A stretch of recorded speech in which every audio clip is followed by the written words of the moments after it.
Hello everyone, welcome to our channel. आज हम एक नए टॉपिक के बारे में डिस्कस करेंगे जिसके बारे में काफी क्यूरियोसिटी है और एक बात चल रही है कि यहाँ पे काफी लोगों को इसमें पता नहीं इसमें काम कैसे करना चाहिए, क्या ये लीगल है, क्या ये इलीगल है, अगर लीगल है तो कहाँ से हमें इसमें काम करना चाहिए, कौन से पैरामीटर्स होते हैं जो हमें पता रहने चाहिए और किस तरीके की हमारी नॉलेज रहनी चाहिए जिसके ऊपर से हम इसमें अच्छा काम कर पाएंगे। तो सारी चीजों को, सारे पैरामीटर्स का भी हम इस वीडियो में डिस्कस करेंगे। अभी ये जो टॉपिक है इसको कहा जाता है कि क्रिप्टो करेंसी या फिर डिजिटल करेंसी या फिर वर्चुअल करेंसी। अभी इस क्रिप्टो करेंसी को वर्चुअल करेंसी या डिजिटल करेंसी क्यों कहा जाता है? वर्चुअल करेंसी इसके लिए कहा जाता है क्योंकि ये एक्चुअल करेंसी नहीं है।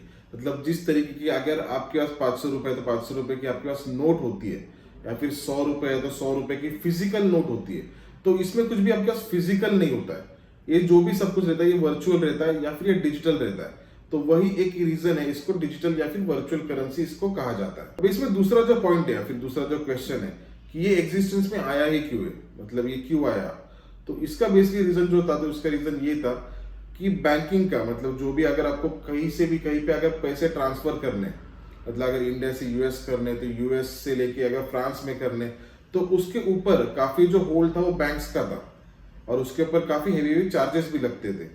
मतलब और बैंक्स के हाथ में सब कुछ चीजें थी कि किस तरीके से आप कर सकते हो, किस तरीके से उसके ऊपर चार्जेस लगेंगे, और चार्जेस भी अगर देखा जाए तो काफी हेवी चार्जेस थे। और बेसिकली और एक जो चीज थी ये थी कि बैंक्स के कंट्रोल में ये सारी कुछ चीजें होती है और इसका आने का रीजन एक ही था कि ये डिसेंट्रलाइज हो, मतलब किसी बैंक के कंट्रोल में ना हो, ये जिसके जो भी इसको ओन करता है उसके कंट्रोल में हो। और ये जो अभी जो काम करता है ये ब्लॉकचेन के हिसाब से काम करता है। मतलब अगर किसी एक के पास अगर वो क्रिप्टो है, अगर किसी और के पास है, तो उन दोनों में ही वो चीज होती है, ना कि कोई बैंक इसमें एक मीडिएटर होती है। तो वही एक रीजन था कि जिसके वजह से ये क्रिप्टो जो करेंसी है ये एग्जिस्टेंस में आया। अभी ये क्रिप्टो करेंसी में कौन से बड़े बड़े जो करेंसीज है वो कौन से है? तो बेसिकली जो सबसे बड़ी जो करेंसी है वो है बिटकॉइन, और अभी बाकी भी काफी है जैसे कि इथेरियम है, सोलाना है, तो काफी अलग अलग भी करेंसीज है, लेकिन मेजर जो बड़ी जो करेंसी है वो है बिटकॉइन। और इसमें अभी ट्रेडिंग किस तरीके से होती है? तो इसमें ट्रेडिंग जो होती है वो इस तरीके से होती है कि एक स्पॉट की प्राइस होती है,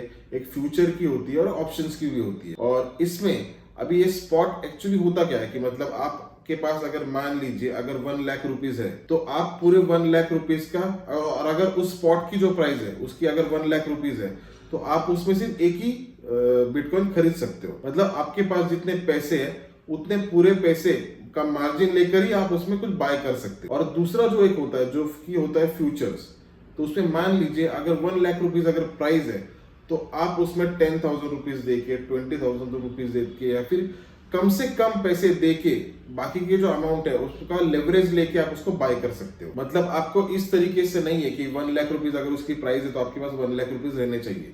आप 10,000, 20,000, 30,000 जितनी आपके पास अमाउंट है और बाकी की जो अमाउंट लगने वाली, मतलब अगर आपने 10,000 रुपीज आपके पास है तो 90,000 रुपीज का आप लेवरेज ले सकते हो और उस तरीके से उसमें ट्रेडिंग कर सकते हो। बेसिकली अभी इसमें अगर देखा जाए तो कुछ जो करेंसीज है तो उसमें काफी बड़ा लेवरेज मिला जाता है। मतलब 100x भी दिया जाता है, 200x भी दिया जाता है, 50x भी होता है, 10x भी होता है, 20x भी होता है। अभी उसमें अगर देखा जाए तो अगर आप 100x अगर लेवरेज लेते हो, मतलब 1,000 रुपीज आपके अकाउंट में, और आपने माल कितने का लिया है तो आपने 1 लाख रुपीज का लिया है, और वैसे अगर 200x अगर आप लेते हो तो फिर आप उतने ही मल्टीप्लाई अमाउंट में आप ले रहे हो। मतलब अगर 1,000 रुपीज अगर आपके अकाउंट में है तो आपने 2 लाख रुपीज का आप माल खरीद रहे हो। तो उसमें होता क्या है कि उसमें दो चीजें हो सकती है। अगर आप काफी हेवी लेवरेज के साथ में अगर आप काम करते हो, मतलब अगर 10x 20x उतना अगर कम अगर आप लेवरेज लेते हो, 5x, तो एक अलग बात है। लेकिन हेवी लेवरेज अगर आप लेते हो, मतलब कम पैसे में बहुत ज्यादा क्वांटिटी अगर आप उठाते हो, तो उसमें एक चीज होती है कि आपने जो क्वांटिटी ली है उसके हिसाब से बाइंग आपकी प्रॉफिट लॉस आपका होने वाला है। मतलब मान लीजिए कि आपने काफी बड़ी क्वांटिटी एक लेवल पे बाय किया है, आपने अगर ट्रेडिंग में बिटकॉइन बाय किया है और उसमें काफी बड़ी क्वांटिटी लेवरेज पर की है, तो उसमें अगर वो थोड़ा भी आपके अपोजिट डायरेक्शन में अगर निकल जाता है तो आपके पास तो अमाउंट कितनी है अकाउंट में, 1,000 रुपीज है, तो 1,000 रुपीज का लॉस अगर हुआ तो आपकी जो ट्रेड वो रहेगा वो लिक्विडेट हो जाएगा, मतलब स्क्वायर ऑफ हो जाएगा। तो ऐसा क्यों होगा? क्योंकि आपके अकाउंट में सिर्फ 1,000 रुपीज है और बाकी का जो है, बाकी का तो आपका पैसा नहीं है, और आपका जाने कितने वाला है, जो आपके अकाउंट में है उतना ही पैसा जाने वाला है।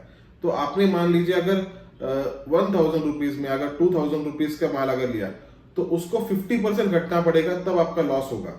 लेकिन अगर 1000 रुपीज में आप अगर 1 लाख रुपीज की अगर क्वांटिटी लिए तो काफी कम पॉइंट्स में ही आपका स्टॉप लॉस ट्रिगर हो जाएगा, क्योंकि आपने उतनी बड़ी क्वांटिटी ली है। तो उसमें अगर आप रॉन्ग रहते हो तो बहुत ज्यादा जल्दी ट्रेड स्क्वेयर ऑफ होने लग जाते हैं। हाँ, फिर उसमें दूसरी भी एक चीज होती है कि अगर आप राइट अगर रहते हो तो उसमें प्रॉफिट भी उस तरीके से बड़े होते हैं। लेकिन बेसिकली बहुत ज्यादा लिक्विडेशन, बहुत ज्यादा लेवरेज पर काम करना ये किसी भी फील्ड में ये काफी हानिकारक होता है, क्योंकि वो एक गैम्बलिंग का तरीका हो जाता है और काफी बड़ी रिस्क उसमें इन्वॉल्व हो जाती है। तो लेवरेज मुझे से लगता है कि कम से कम पर ही रहना चाहिए जिस तरीके से आपको ये है, क्योंकि रिस्क रिवॉर्ड रेशियो या फिर एक चीज जो होती है कि आपको किस तरीके से ट्रेड के ऊपर गारंटी है या फिर किस तरीके से आपको आपके ट्रेड के ऊपर कॉन्फिडेंस है, उस तरीके से आप जो है आपका लेवरेज कम से ज्यादा कर सकते हो। मतलब अगर अनश्योर हो, बहुत ज्यादा अगर अनश्योर हो और अगर एक ट्रेड है उसके मल्टीपल अगर सपोर्ट्स है तो फिर आप उसमें कुछ ज्यादा लेवरेज नहीं ले सकते, क्योंकि अगर वापस एक सपोर्ट है तो ऐसा भी हो सकता है कि आपका सपोर्ट टूटने के बाद डाउनवर्ड सपोर्ट पर से हो और बाउंस बैक हो सकता है। तो उसमें कुछ कम लेवरेज लेना चाहिए, मतलब जो प्राइस का जो रेशियो रहेगा वो काफी ज्यादा रहेगा, तो आपका स्क्वेयर ऑफ नहीं होगा। लेकिन अगर बहुत ज्यादा जल्दी नीचे अगर सपोर्ट नहीं है तो और फिर आपने अगर ज्यादा लेवरेज लिया तो वहां से अगर बाउंस बैक होता है तो उसमें आपको अच्छा प्रॉफिट भी हो सकता है। ये जो डिटेल्स जो इसके है, मतलब जो सारी पॉइंट्स है उसमें मैं वापस और एक वीडियो ही बनाऊंगा, उसमें मैं सारी कुछ चीजें डिटेल में समझाऊंगा। अभी इस वीडियो में मैं सिर्फ कुछ बेसिक जो चीजें हैं जो आपको पता रहनी चाहिए उसको ही कवर करूंगा। बेसिकली और एक जो चीज है कि ये है कि अभी ये एक शेयर के जैसा नहीं, या फिर किसी कंपनी के जैसा नहीं कि प्रॉफिट लॉस कितना हुआ है या फिर कंपनी का P&L क्या है और बैलेंस शीट क्या है उसके ऊपर से हम इसको जज करेंगे। अभी इसमें जो है ये इस पूरा अगर देखा जाए तो इसका कुछ भी सपोर्ट नहीं कि जिसके ऊपर से हम इसको जज कर सकते प्राइस ऊपर जाने वाला है या फिर नीचे जाने वाला है। तो किस तरीके से इसमें ट्रेडिंग होती है, मतलब किस तरीके से ट्रेडर कौन सी नॉलेज के ऊपर यहाँ से प्रॉफिटेबल होते हैं या फिर प्रॉफिटेबल हो सकते हैं। तो इसमें अगर देखा जाए तो दो चीजें होती है। फर्स्ट जो होती है वो टेक्निकल होती है, जो अगर टेक्निकल बेस अगर देखा जाए तो वो सिमिलर होता है जिस तरीके से मूविंग एवरेजेस हो गए, मूविंग एवरेजेस इंडिकेटर्स हो गए, प्राइस एक्शन हो गया, कैंडलस्टिक पैटर्न्स हो गए। तो ये जो टेक्निकल जो स्ट्रक्चर है वो सारा इसमें इन्वॉल्व किया जाता है। जिस तरीके से इंडिकेटर्स अगर देखा जाए तो n नंबर ऑफ इंडिकेटर्स है, मतलब अलग अलग इंडिकेटर्स है और अलग अलग इंडिकेटर्स को इसमें अलग अलग तरीके से यूज किया जाता है। मतलब अगर मूविंग एवरेजेस अगर देखा जाए तो मूविंग एवरेजेस काफी अच्छे होते हैं अगर आप ट्रेडिंग स्टॉप लॉस के साथ में इसमें अगर काम कर सकते हो। मतलब मूविंग एवरेज का एक स्टॉप लॉस लगाकर अपर साइड पर अगर आप मूविंग एवरेज ब्रेक होने के बाद अगर उसका स्टॉप लॉस लगाते हो तो ट्रेल अगर बड़ी रैली अगर होती है तो वो ग्रास करने के लिए वो अच्छा होता है। RSI अगर हो गया तो वो ओवरसोल्ड या फिर ओवरबॉट मार्केट्स के लिए अच्छा होता है। सुपर ट्रेंड अगर देखा जाए तो सुपर ट्रेंड डाउनवर्ड रेजिस्टेंस और सपोर्ट दिखाने के लिए अच्छा आता है। और इस तरीके से n नंबर ऑफ इंडिकेटर्स है जो इसमें यूज किए जाते हैं। फिर उसके बाद जो एक चीज होती है जो होती है कि कैंडलस्टिक पैटर्न किस तरीके से, प्राइस एक्शन किस तरीके से काम करती है, और प्राइस एक्शन इसमें काफी बड़ा रोल प्ले करती है। जितना कि मुझे ऐसा लगता है कि काफी बड़ा रोल इसमें अगर टेक्निकल में अगर देखा जाए तो प्राइस एक्शन का काफी बड़ा होता है। उसके साथ तीसरा जो एक पॉइंट होता है कि कैंडलस्टिक पैटर्न किस तरीके से काम कर रही है, तो उसके ऊपर भी, इन चीजों के ऊपर भी हमारा ध्यान रहना चाहिए। अभी इन सारी चीजों पे मैं डिटेल इसमें कवर करूंगा कि किस तरीके से मैं इसमें डिटेल वीडियो निकालूंगा, उसमें सारे कुछ इंडिकेटर्स कवर करूंगा, प्राइस एक्शन कवर करूंगा और फिर बाकी की चीजें भी उसमें कवर करूंगा। लेकिन इसमें और एक जो चीज जो इंपॉर्टेंट होती है वो एक चीज होती है कि आप अलर्ट कितने हो। मतलब मान लीजिए अगर वर्ल्ड में जो भी कुछ चीजें चल रही है तो उसके ऊपर आपका ध्यान रहना चाहिए कि किस तरीके से वर्ल्ड में कौन सी चीजें हैं जो चल रही है, क्योंकि उसका काफी बड़ा इंपैक्ट इसके प्राइस एक्शन पर होता है या फिर इसके प्राइजेस पर होता है। मान लीजिए कि अगर यूएस के बारे में अगर कुछ फेड की पॉलिसी है या फिर फेड की पॉलिसी रहेगी, ये तो काफी बड़ा इवेंट हो गया, मतलब इसका तो काफी बड़ा इंपैक्ट होता है। लेकिन उसके साथ अगर कुछ कुछ जो डेटा भी जो निकल के आते हैं जो काफी कम टाइम में, जैसे जॉब्स डेटा निकल के आता है, इन्फ्लेशन डेटा निकल के आता है, फिर मैन्युफैक्चरिंग इंडेक्स निकल के आता है, तो काफी कुछ चीजें निकलती रहती है यूएस के साइड से। तो उन चीजों पर भी काफी ध्यान देना चाहिए क्योंकि उसका काफी बड़ा इंपैक्ट इसके प्राइसेस पर होता है। उसके ऊपर और एक जो चीज आपको ध्यान में रहनी चाहिए कि कुछ दिन पहले क्या स्टेटमेंट दिया गया था। मतलब मान लीजिए फॉर एग्जांपल कि अगर फेड के जो चेयरमैन है तो उन्होंने कुछ स्टेटमेंट दिया था कि इस तरीके से XYZ ये डेटा अगर इस तरीके से आएगा तो हम रेट्स को कट करेंगे, लेकिन वो डेटा एक साथ आने वाला है क्या नहीं आने वाला है, तो वो अलग अलग दिन पे आने वाला है। तो आपको वो चेक करना पड़ेगा कि कौन से दिन पे किस तरीके से वो डेटा निकल के आया है, क्या वो उस तरीके से निकल के आया है जिस तरीके से उनको एक्सपेक्टेड था, और अगर वैसा आता है तो वो रेट कट्स करेंगे।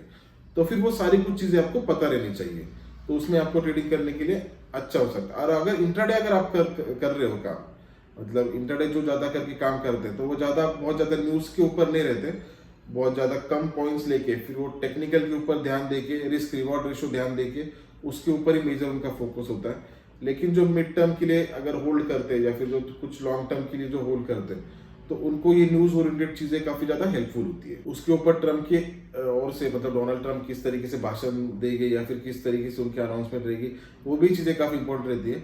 वो हर एक मार्केट के लिए होती है, लेकिन उसी तरीके से इनके ऊपर भी वो चीजें सारी लागू होती है। अभी ये कुछ चीजें होगी क्रिप्टो करेंसी के बारे में। अभी और एक जो इसमें एक चीज होगी कि क्या ये इसमें ट्रेडिंग करना लीगल है। तो अभी अगर देखा जाए तो फॉरेक्स में ट्रेड करना इंडिया में इलीगल है, लेकिन क्रिप्टो में ट्रेड करना इसमें लीगल है। उसके लिए आपको टैक्स भी पे करना होता है और जिस चीज के ऊपर आपको टैक्स पे करना होता है वो सारी चीजें लीगल होती है। अभी इसके लिए कुछ ब्रोकिंग कंपनी से जिसके ऊपर से ही आप काम कर सकते हो, जिसके साथ में आप काम कर सकते हो, उसमें सिर्फ एक जो है कि जो मुझे पता है कि डेल्टा एक्सचेंज नाम की एक कंपनी है जिसके ऊपर से आप काम कर सकते हो। वो FIU रजिस्टर्ड है, मतलब इंडिया के साथ में वो रजिस्टर्ड होने के कारण आप उसके साथ काम कर सकते हो, उसमें अकाउंट खोल के आप उसमें ट्रेडिंग कर सकते हो। हाँ, फॉरेक्स मार्केट्स अगर देखा जाए तो फॉरेक्स मार्केट्स को ट्रेड करना इलीगल है, लेकिन फॉरेक्स मार्केट और क्रिप्टो मार्केट ये अलग अलग मार्केट्स है, तो इसमें आप कंफ्यूज ना होइए। और क्रिप्टो की करेंसी के बारे में जितना है तो वो अभी फिलहाल लीगल है इंडिया में, आप इसमें ट्रेड कर सकते हो। सो आई होप ये वीडियो में आपको जो बेसिक जो आपके डाउट्स है वो शायद कवर हो चुके होंगे, और आई होप ये वीडियो आपके लिए बेनिफिशियल रहे, आपकी ट्रेडिंग जर्नी अच्छी रहे। Thank you.